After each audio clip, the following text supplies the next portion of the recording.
Welcome sa Dries TV. Kung interesado ka sa ganitong news, huwag kalimutang isubscribe ang ating YouTube channel. Maraming salamat! So ayan, welcome back again sa ating YouTube channel mga kakimpaw, and sa update natin ito ang pag-uusapan natin ay tungkol sa makabuluhang pangyayari kina Kim and syempre kay Paula Avellino.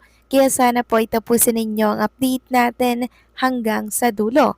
Pero bago po ang lahat, maraming salamat sa inyong patuloy na pagsuporta at pagsubaybay sa mga daily update natin. Kaya naman bilang pasasalamat, narito po ang mga napili kong komento patungkol yan sa naging previous update. Unang komento mula po ito kay Ginang Corazon Carilla. Sabi niya, Ma'am Ders, pakibasa ang comment ko please. Ay nako, basta kung talagang solid fans ka ng Kim Pao Forever, huwag kayong maniniwala sa mga negative na comment nila. Super mabait silang dalawa. Yes, tama po kayo dyan. Ginang Corazon Carilla. Kung solid fans kayo ni Kim and Paula Avellino at kilala niyo po ang mga galawan po nilang dalawa, hindi niyo po kailangang magpaapekto at madala sa mga negativity na nagkalat at naglipana ngayon sa mundo ng social media. Kasi alam naman po natin, 'di ba, yung mga gawain po ng kalaban at tumutuligsa kay Kim and Paulo. Alam po natin yung goal nila. Since si Kim and Paula Avellino nga po ay malakas, sobra ang career dito sa showbiz industry to the point na naagawan na po yung ibang mga Gen Z na love team, yung mga younger generation. Eto ang mga pakawala po ng kaaway at binabanatan si Kim and Paulo. Akala ata nila magtatagumpay sila. Pero the more na binababa nila si Paulo at Kim, lalo po silang inaangat ng nasa itaas. Pag hitik ka talaga sa bunga, pilit kang binabato. Pilit kang pinapabagsak. So maraming salamat po sa komento Ginang Corazon Carilla. God bless po sa inyo at mabuhay kayo. Next comment naman mula po ito kay Ginang Norma Cole. Sabi niya, Doris, good evening. Grabe ang basher, no? Ako'y nanood sa Showtime, nakita ko sila masaya ang mga host at wala akong nakita na nang isnab si Paulo. Ang bastos na bashers ay nako nakakainis. Galit ako sa mga bashers, Ders. Minsan, di ko maiwasan ang sarili ko. Gusto kong hampasin kung kaharap ko lang yung tao. Sana tumigil na sila. I love Kim and Paulo so much. Di kahahayaan na smallin lang nila ang mga bio-biong basher. Maraming salamat, Ders, sa iyo at sorry dahil di ko mapigilan ng sarili ko. God bless always. Nako, Ginang Norma Cole, okay lang po na kayo magalit. Pero syempre, ayoko po na nai-stress kayo sa mga kumakalat sa mundo ng social media. Hayaan nyo na po ako. Ako na pong bahala dito. Ako na po yung bahala na maglinaw and syempre makipagbakbakan sa mga bashers na yan. Basta wag lang po kayong ma-stress ha. Okay lang yung magalit kayo sa comment pero wag nyo nang iisipin masyado ha. Kasi alam nyo naman po mga seniors, bawal na po yung ma-stress. Dapat happy lang, laging nakasmile. Okay, hayaan nyo na po kami dito na magtanggol kay Kim and Paolo. Basta makinig lang kayo dyan. Kasi alam naman natin kung anong meron talaga kay Kim and Paolo Avellino, di ba? And sa mga bashers, hayaan nyo na lang din po yan kasi hindi naman po yan pinapansin ni Kim and Paula Avellino. Hayaan yung gumawa sila ng gumawa ng issue. Tayo naman dedepensa at dedepensa kay Kim and Paulo. Ganyan natin kamahal si Kim and Paula Avellino. Kaya wag nyo na pong pakaseryosohin yung mga bashers, okay? So maraming salamat po sa komento. Ginang Norma Call, God bless po sa inyo and mag-iingat kayo palagi. So sino na po ang excited mag-Friday? Taas nga ang kamay.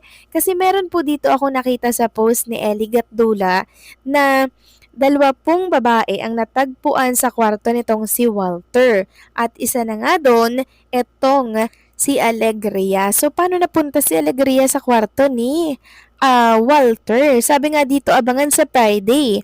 Ang 2 babae sa kwarto ni Walter bago siya namatay. So, siya nga dahilan ng punit na manggas ni Alegria na napansin ng 2 niyang kaibigan na nakalimutan ko ang pangalan.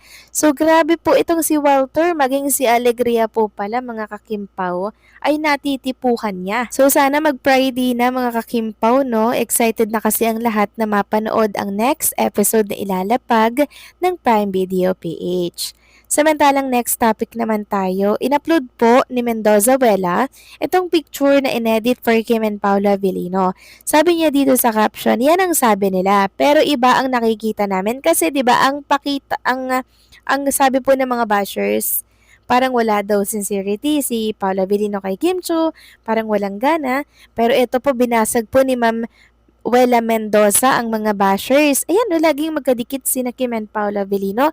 Yan ba ang walang sincerity at parang nanlalamig na sa Mio Marimar? Parang ang hindi po mapaghiwalay mga kakimpaw at laging may sariling mundo. Kaya yung mga nagsasabi dyan na si Paula Avellino daw ay nanlalamig na kay Kim Chiu, naku, wag po kayo maniniwala dyan kasi ito yung nakikita natin, no? Nanlalamig ba dyan? Yan mga kakimpaw? Sobra nga po nagiinit at lumalalim at tumitindi ang kanilang pag-iibigan. Samantalang next topic naman tayo, pag-usapan natin itong inilabas ni Chinita Princess kani-kanina lamang.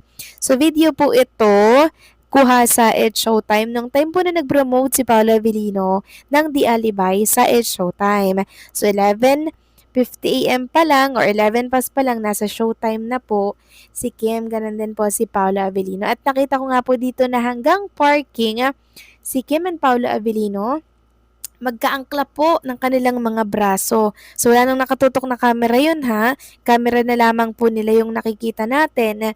Pero hindi talaga sila mapaghiwalay. Ayan, ipapakita ko na lamang po sa inyo, mga kakimpaw, yung picture ni Kim and Paula Avellino na 5 PM mahigit na. Pero ayan, naglalakad sila sa parking tas magkaangkla pa po ng kanilang mga braso. At nakita ko din po sa video na yun mga kimpaw na may nag-surprise po ng bouquet of flower kay Chinita Princess. Sobra nga pong nagulat si Kim Chiu tapos yung mga taong nakapalibot sa kanya nagpalakpakan na para pong kinikilig. Meron man nagsasabi na yung flower daw na yun ay mula po kay Paula Avellino mga kakimpaw. At nakita ko nga din po kay Kim Chiu na mangyak-nyak po siya habang tinatanggap yung bouquet of flowers na yun. Kanino kaya galing nga yun, ano mga kakimpaw? Kasi grabe yung kilig ni Chinita Princess habang tinatanggap po yung bouquet of flowers na kulay red. Samantalang ito naman po yung caption ni Chinita Princess sa kanyang bagong post. Sabi niya, "Still can't believe it from the bottom of our hearts. Maraming salamat po for making the Alibay the #1 series on Prime Video Philippines and in some countries, most especially in UAE. Your endless support, your reviews, your tweets, your posts, and your reactions, sobrang nakakataba ng puso. Because of you, our story of love, betrayal, and truth has reached audiences not only here but across the world, shown in over 240 countries and territories." So, yan po yung naging caption ni Kim. Lubos po siya nagpapasalamat sa mainit na pag-support at pagtanggap ng The Alibay dito sa bansa natin and syempre sa labas po ng ating bansa. So, deserve ni Kim and Paula Avellino yun kasi mahusay sila and syempre, ginalingan po na talaga nila yung pag-arte. Kaya ngayon pa lang, congratulations Kim and Paula Avellino.